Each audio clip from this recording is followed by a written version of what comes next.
नमस्कार। ज्योतिष शास्त्र में श्रद्धा और विश्वास रखने वाले सभी जातकों का पारलौकिक जगत चैनल में बहुत बहुत स्वागत है। आज के इस वीडियो में हम बात करेंगे तुला राशि के जातकों के लिए अगस्त 2021 का महीना कैसा रहेगा।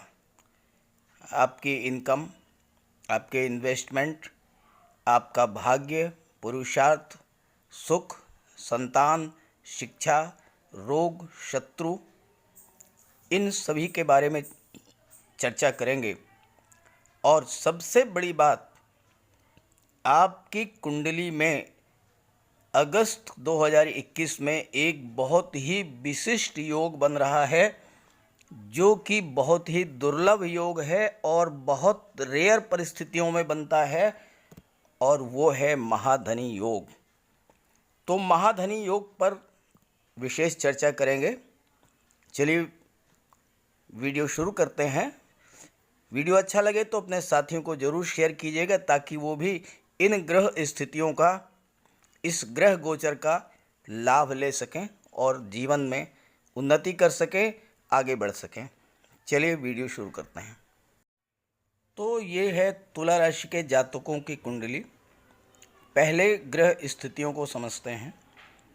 आपकी राशि के स्वामी, लग्न के स्वामी शुक्र हैं, और शुक्र धन, वैभव और ऐश्वर्य के कारक हैं, और लग्न भाव के स्वामी हैं, साथ ही साथ लाभ भाव में गोचर कर रहे हैं, 11th हाउस में गोचर कर रहे हैं। तो धन, वैभव, सुख और ऐश्वर्य की शुरुआत तो यहीं से हो गई। आपके सुख भाव में शनिदेव विराजमान हैं, शिक्षा संतान भाव में देवगुरु विराजमान हैं, कर्म भाव में सूर्य और बुध गोचर कर रहे हैं। सूर्य 17 अगस्त को एकादश भाव में गोचर करेंगे, जहां पर शुक्र विराजमान हैं।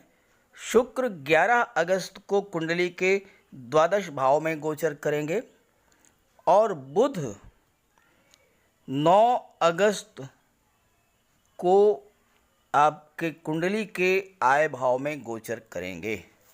तो चलिए विश्लेषण करते हैं इन ग्रह स्थितियों का क्या प्रभाव पड़ेगा आपके जीवन पर।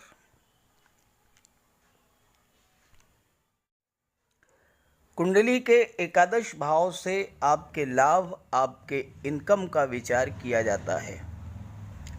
एकादश भाव में मंगल और शुक्र विराजमान हैं। धन भाव के स्वामी मंगल हैं। हालांकि केतु भी विराजमान है धन भाव में, केतु के बारे में आगे चर्चा करेंगे। धन भाव के स्वामी मंगल हैं। ज्योतिष शास्त्र का एक सिद्धांत है कि धन भाव के स्वामी लाभ भाव में हो, या लाभ भाव के स्वामी धन भाव में हो, तो असीम धन की प्राप्ति होती है।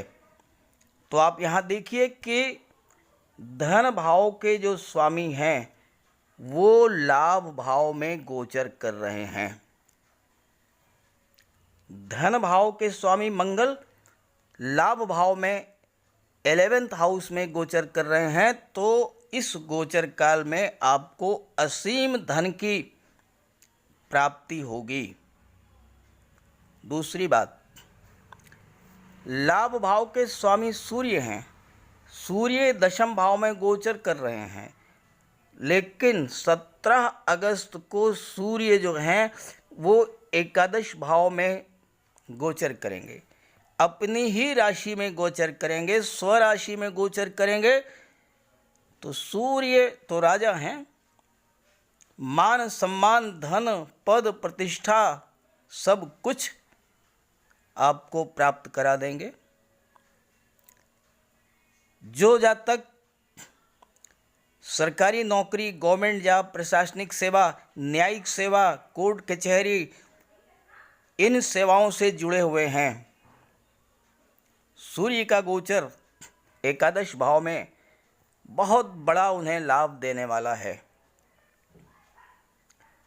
एकादश भाव में शुक्र भी विराजमान हैं। कितना अद्भुत संयोग है धन भाव में धन भाव के स्वामी मंगल लाभ भाव में, लाभ भाव में के स्वामी सूर्य लाभ भाव में गोचर करेंगे, स्वराशि के हो जाएंगे। और सबसे अच्छी बात यह है कि बुध भी गोचर करेंगे। 9 अगस्त से 26 अगस्त के बीच एकादश भाव में गोचर करेंगे, और जब सूर्य वहां पर पहुंचेंगे तो सूर्य के साथ बुधादित्य योग बनाएंगे, राजयोग का निर्माण करेंगे एकादश भाव में। तो आपको धन की तो कहीं से कहीं कोई कमी होगी ही नहीं। धन, संपत्ति, संपदा, प्रॉपर्टी, वाहन, आप जो कुछ भी सब कुछ आपको प्राप्त हो जाएगा इस गोचर काल में। अब आइए बात कर लेते हैं महाधनी योग के बारे में।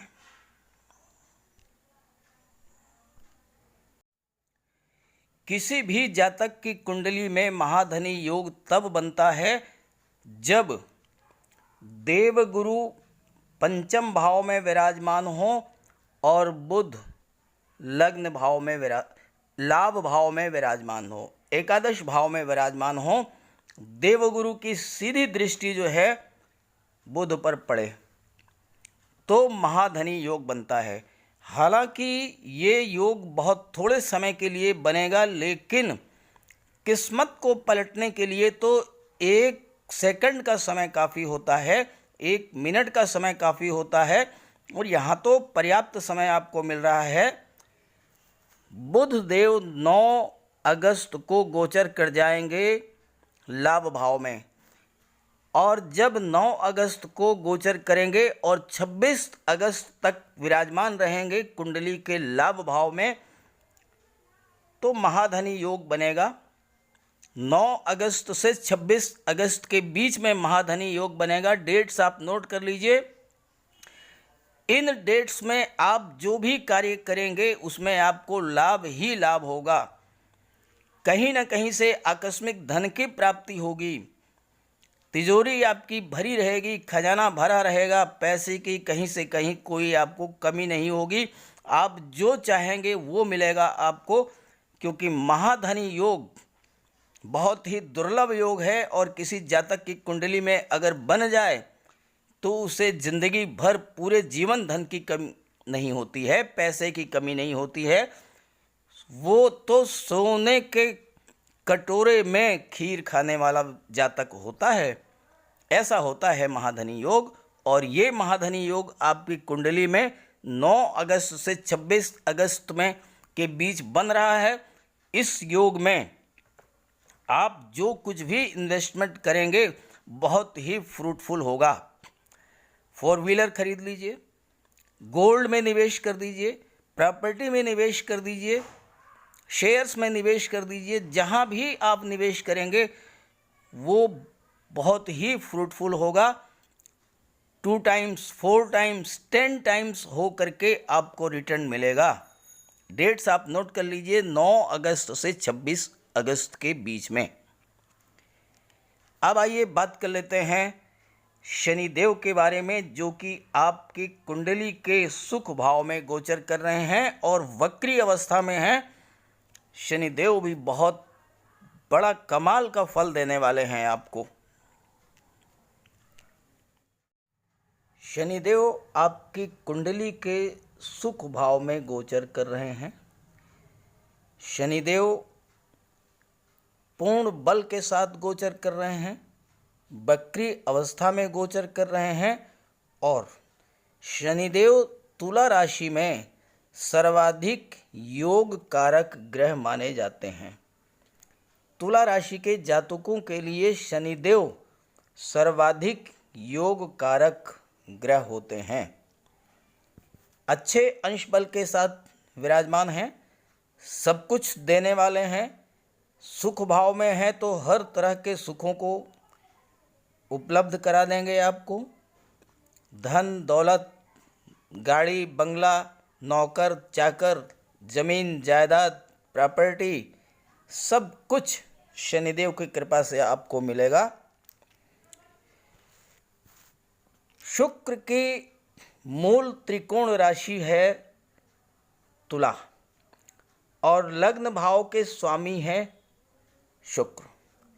शुक्र धन वैभव ऐश्वर्य के कारक हैं। शुक्र आपकी पर्सनालिटी को अत्यधिक आकर्षक बना देंगे। चेहरे पर सौम्य मुस्कान ही आपकी पहचान होगी। खराब से खराब हालात को हंसकर फेस करना आपके स्वभाव में शामिल होगा। सामान्य से सामान्य परिस्थिति में जन्म लेने के बावजूद अपनी बुद्धि, अपनी मेहनत के बल पर आप जीवन में श्रेष्ठ स्थान और उच्च पद को प्राप्त करेंगे।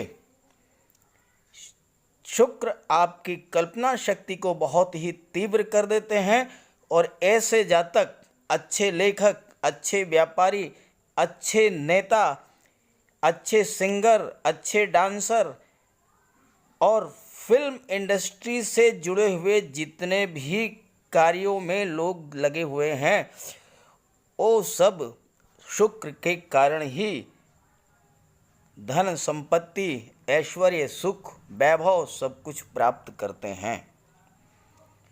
तो शनिदेव तो आपकी कुंडली में विराजमान होकर के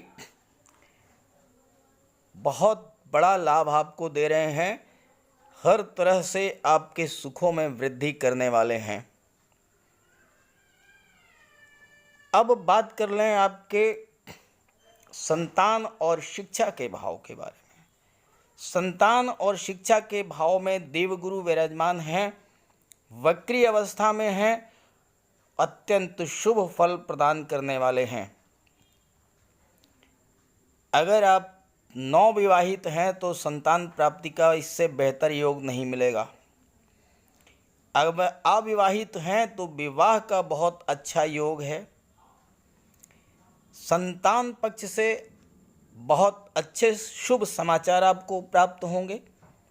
आपके बच्चे की नौकरी लगेगी या फिर आपके बिजनेस में आपका सहयोग देगा, आपका हाथ बटाएगा, घर का अर्निंग मेंबर बनेगा, या फिर वो खुद से अपना कोई नया व्यवसाय, कोई नया स्टार्टअप शुरू करेगा और घर में सुख, समृद्धि, संपदा आएगी। कुंडली के सप्तम भाव जहाँ से कि partnership, love life, family life का विचार किया जाता है, उसके स्वामी मंगल हैं। और मंगल आपकी कुंडली के लाभ भाव में विराजमान हैं। अगर आप अविवाहित हैं तो निश्चित रूप से जानिए कि विवाह के बाद आपका भाग्योदय हो जाएगा। विवाह के बाद आपको धन, संपत्ति, संपदा की प्राप्ति होगी, नौकरी लगेगी या आपका व्यवसाय, व्यापार जो है वो टॉप पर जाएगा। पार्टनरशिप से बहुत बड़ा गेन आपको होगा इस गोचर काल में, क्योंकि मंगल जो हैं बहुत ही शुभ स्थिति में हैं, सूर्य की राशि में हैं और सूर्य का प्रकाश मंगल पर पड़ रहा है, मंगल को प्रकाशित कर रहे हैं सूर्य।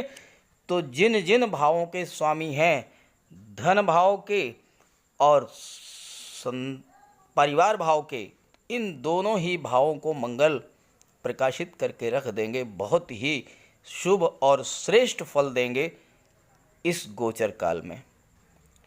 आइए बात कर लेते हैं आपकी कुंडली के अष्टम भाव में राहु विराजमान है। राहु के बारे में चर्चा करने से पहले एक और अति विशिष्ट योग आपकी कुंडली में बन रहा है, उस पर चर्चा करना बहुत ज़रूरी है। 11 अगस्त को शुक्र लाभ भाव से कुंडली के द्वादश भाव में गोचर करेंगे। कुंडली में छठा भाव, 8वां भाव और 12वां भाव खराब माना जाता है और शुक्र 11 अगस्त को द्वादश भाव में गोचर करेंगे। आपको बता दूं कि शुक्र द्वादश भाव में अति विशिष्ट कारक होते हैं।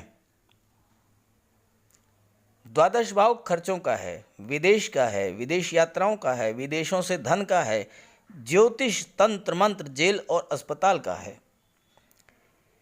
लेकिन 12th हाउस में शुक्र अति विशिष्ट कारक होते हैं, इसलिए शुक्र 12वें भाव के शुभ प्रभावों में अत्यधिक वृद्धि कर देंगे। द्वादश भाव की शुभता में वृद्धि करेंगे, शुभ प्रभावों में वृद्धि करेंगे। द्वादश भाव खर्चों का है। शुक्र धन, वैभव, ऐश्वर्य, भोग के कारक हैं, सुख, लग्जरी के कारक हैं। तो आप सुखों को बढ़ाने वाले साधन घर में लाएंगे। गहने, आभूषण, ज्वेलरी, डिज़ाइनर कपड़े, कॉस्मेटिक्स, परफ्यूम्स, 2 व्हीलर, 4 व्हीलर्स, ये सारी चीज़ें, धन खर्च होगा, कोई दिक्कत नहीं है। अच्छी चीज़ें आप ला रहे हैं। महिलाएं अपने श्रृंगार प्रसाधनों पर, साड़ियों पर, ज्वेलरी पर या अन्य वस्तुओं पर खर्च करेंगी, तो धन आपको मिल रहा है, धन का अर्जन आपको हो रहा है। मंगल, शुक्र, बुध, देवगुरु, शनि और ये सूर्य भी, सभी ग्रह मिल करके जब आपको धन दिला रहे हैं, आप पर धन की बरसात कर रहे हैं, तो खर्च करने में क्या दिक्कत है। हाँ, एक बात समझ लीजिए, चूंकि शनि जो हैं, शुक्र जो हैं, वो विलासिता के भी कारक हैं, एक्स्ट्रा मैरिटल अफेयर्स के भी कारक हैं। तो इससे आपको सावधान रहना होगा, इस चीज़ से आपको बचना होगा। तो फिर तो अगर आपने अपने आप पर नियंत्रण रखा, इस चीज़ से बचे रहे, तो फिर ये योग इतना बेहतर बन रहा है कि आप वो सब कुछ प्राप्त कर लेंगे जो सब प्राप्त करना चाहते हैं। बहुत ही बेहतर समय है अगस्त 2021 का तुला राशि के जातकों के लिए। आइए अब बात कर ले राहु के बारे में। राहु आपके कुंडली के अष्टम भाव में गोचर कर रहे हैं। अष्टम भाव मृत्यु, आकस्मिक दुर्घटनाएं, ज्योतिष, तंत्र मंत्र, पुरातत्व, रिसर्च, ऑपरेशन, सर्जरी, इन सब का कारक होता है अष्टम भाव। अष्टम भाव में राहु विराजमान है। पहली बात आप ध्यान से समझें, केतु धन भाव में गोचर कर रहे हैं। केतु की सीधी दृष्टि अष्टम भाव में विराजमान राहु पर पड़ रही है, और केतु की विशेषता है कि राहु के अशुभ फलों को वो समाप्त कर देते हैं। अब आइए शुभ फलों की बात। अष्टम भाव के स्वामी शुक्र हैं। शुक्र के प्रभाव के बारे में पहले ही मैंने चर्चा कर दी है। चूंकि राहु विराजमान है, और राहु का व्यवहार बिल्कुल वैसा ही होता है जैसा कि शनि देव का होता है। राहु छाया ग्रह हैं और राहु शनि की छाया हैं, शनि के जैसा ही कार्य करते हैं। तो अष्टम भाव भूमि के नीचे से दबे हुए पदार्थों का भी है। अष्टम भाव पुरातत्व, ज्योतिष और रिसर्च का भी है। तो वो जातक जो कि metal and medicine, chemical products, petrol, diesel, gas, mines and mineral, इनके व्यापार व्यवसाय से जुड़े हुए हैं, बहुत बड़ा लाभ होगा उनको। पुरातत्व, रिसर्च, ज्योतिष अनुसंधान, रक्षा अनुसंधान, इन सब से जुड़े हुए जातकों को भी बहुत बड़ा लाभ होगा। Automobiles, transport, scrap, manufacturing sector, land and building material और कंस्ट्रक्शन, इन क्षेत्र से जुड़े हुए जातकों को भी बहुत बड़ा लाभ होगा इस गोचर काल में।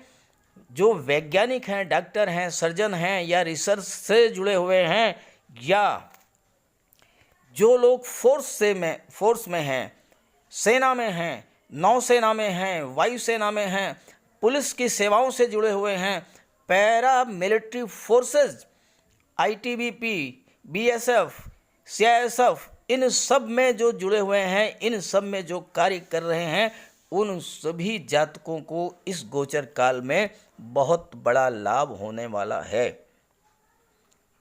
तो आपसे मैं यही कहना चाहूँगा कि इस गोचर काल का पूरा लाभ उठाइए, शनिदेव को प्रसन्न रखिए। शनिदेव को प्रसन्न रखने के लिए आप बजरंगबली की उपासना कीजिए, हनुमान चालीसा का पाठ कीजिए, बजरंगबली के मंदिर में जाकर के उनके चरणों का सिंदूर अपने मस्तक पर धारण कीजिए। शनि और मंगल दोनों आपसे प्रसन्न रहेंगे।